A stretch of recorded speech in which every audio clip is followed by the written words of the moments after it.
Federico Fellini's native Rimini and characters like Seragina and the Gambetola farmhouse of his paternal grandmother would be remembered in several films.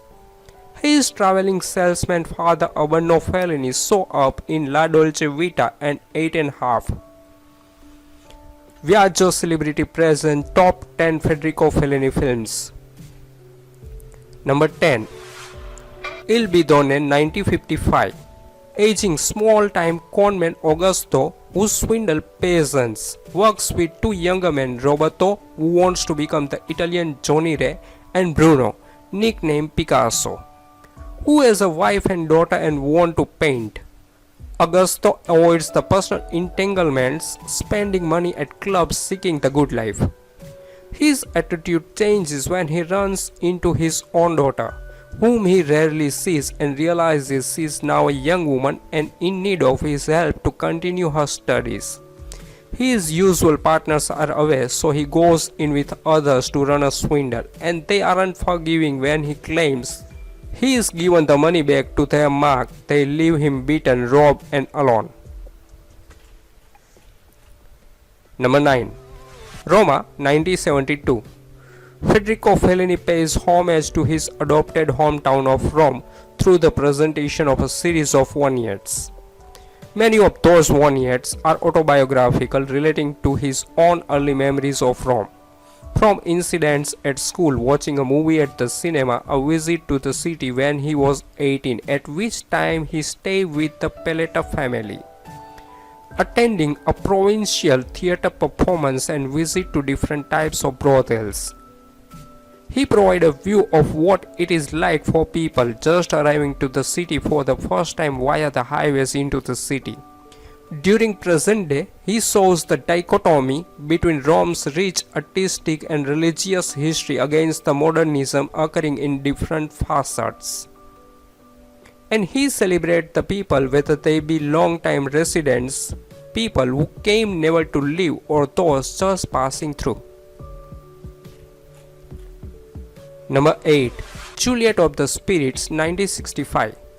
Juliet lives in a beautiful house by the ocean. Her sister and especially her mother overshadow her with their beauty. She is a spiritual, superstitious and naive woman. She visits a psychic seer who tells her she must follow the sex trade in order to be happy.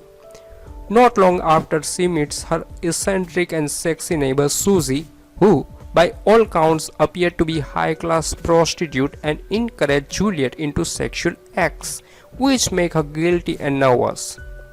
A rare night when her husband is at home, she wakes up to catch him talking to another woman on the phone.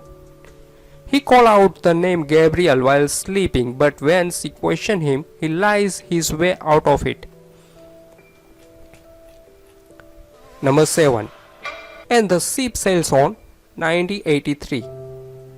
In July 1914, a luxury cruise ship leaves Italy with the ashes of the famous opera singer Edmia Tetua. The boat is filled with her friends, opera singers, actors and all kinds of exotic people. Life is sweet the first days, but on the third day the captain has to save a large number of Serbian refugees from the sea. Refugee who has escaped the first tremors of World War I. According to an excerpt from the book I Fellini, the renowned director was uncertain about casting Freddie Jones in the role of Orlando, mainly for the fact that he would be a British type within a Mediterranean setting. When he saw an ice cream advertisement carrying the brand name Orlando on the sign of a bus, Fellini took it as a favorable omen and Jones got the part. Number 6. Amarcord 1973. As the sexually frustrated young adolescent Tita anxiously awaits the arrival of spring at an Italian seaside town in Benito Mussolini's fascist Italy, a vivid tapestry of interlacing vignettes unfolds. Over the course of a single year, the wide-eyed childhood curiosity, The exciting emotional experiences when obsessions and pound but dormant pubescent desires coexist with religion, politics, sex and love. Pivoting around Tita's loud family little by little, an ever-changing kaleidoscope of 1930s imagery lured Tita into an entire universe of life-altering moments and undiluted teenage fantasies. The quintessential ingredients of one's undying recollections. Will the town's Belle Gradiska ever find what she's looking for? Does the wild blonde temptress Volpina want to settle down? Above all, will the small village effortlessly tempting tobacconist grant Tita's wish?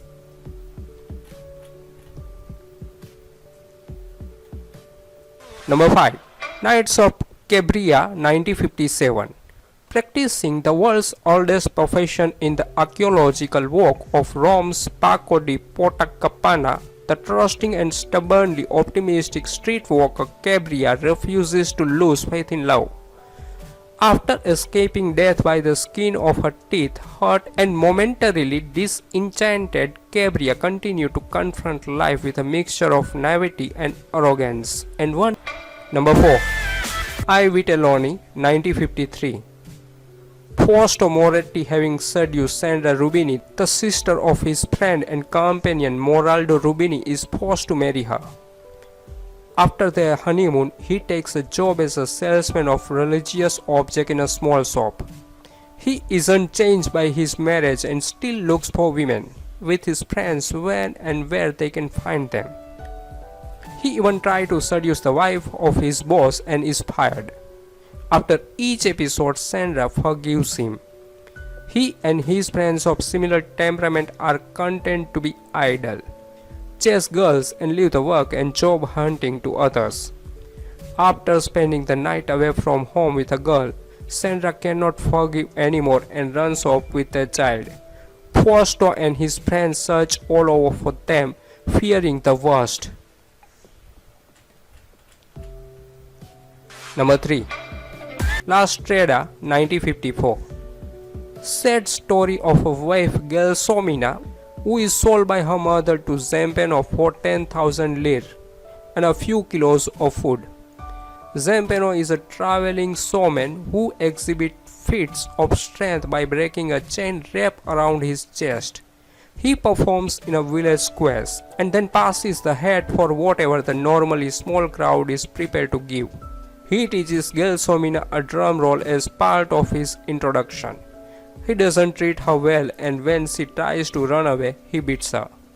They eventually join a small traveling circus where they meet a tightrope walker who convinces Gelsomina to question her choices.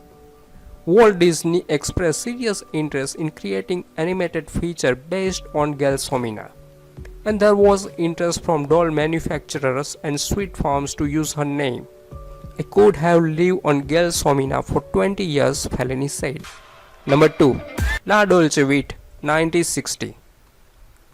Basking in the allure of early 1960s Rome and bustling Via Veneto's elegant sea brides and cosmopolitan celebrities, the hopeful writer and now a stylish columnist Marcello Rubini spent his nights looking for the next big story, or better still, a new excitement. Balancing between hedonism and cynicism, self-loathing and an irrepressible yearning for freedom and beauty, the philandric reporter will put his undeniable charm to the test when the international film star and unattainable object of desire Sylvia arrives in town. Now, against the backdrop of the eternal Fontana di Trevi, dreams burn down, as an undying hope for a better future gives way to a new set of enticements. This almost feral position for life and an equally unquenched desire for love have always defined Marcello's thirsty existence. However, what is the price to pay for a hearty slice of the sweet life? Number 1. 18½ 1963. Guido is a film director trying to relax after his last big hit. He can't get a moment's peace, however, with the people who have worked with him in the past constantly looking for more work. He wrestles with his conscience but is unable to come up with a new idea. While thinking, he starts to recall major happening in his life and all the women he has loved and left. An autobiographical film of Fellini about the trials and tribulation of filmmaking. Eight and a Half was shot like almost all Italian movies at the time, completely without sound recording on set. All dialogue was dubbed during post-production. Fellini was known for shouting direction at his actor during shooting, and for rewriting dialogue afterward, making a lot of the dialogue in the movie appear out of sync.